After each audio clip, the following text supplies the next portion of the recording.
We're all familiar with twin movies. Are you sure? Yes, but not those types of twins. These are movies with similar storylines that were produced by different companies and happen to come out the same year.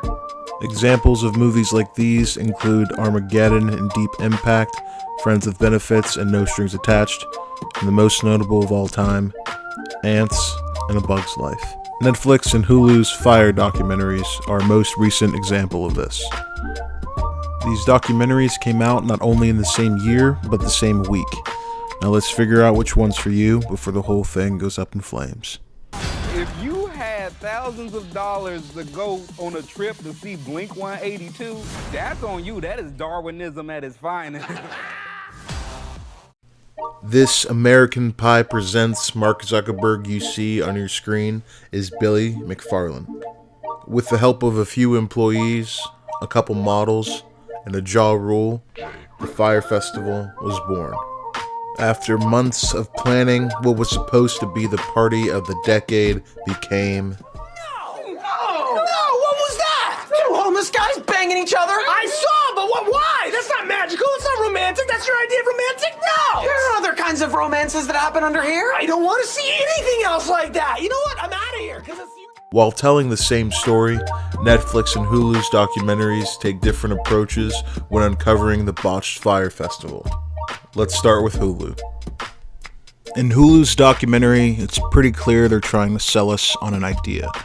Social media and its influence is the reason this particular event was able to happen in the first place. Pointing to the culture we live in and the people we choose to give power, this documentary hilariously and shockingly weaves through this disaster. And there's more to it than meets the eye.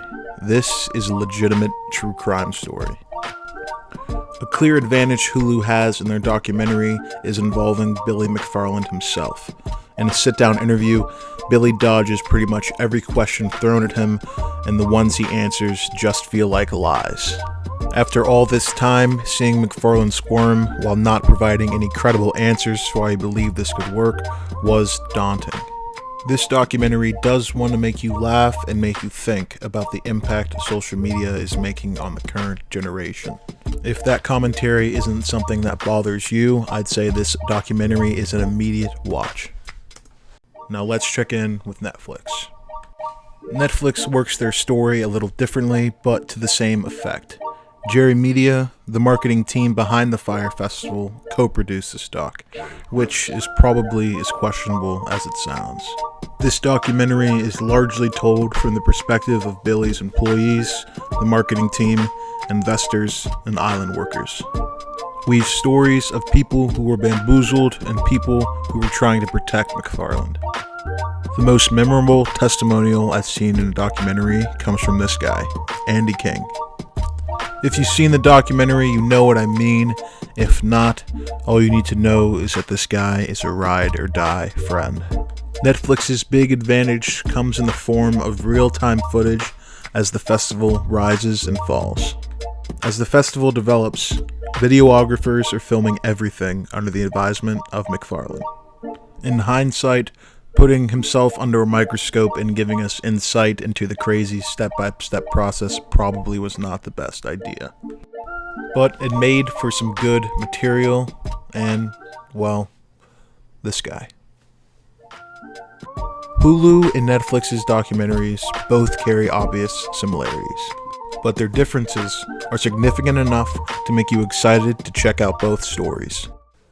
Overall, I'm giving Fyre Fraud a 9 out of 10, and Fyre an 8 out of 10.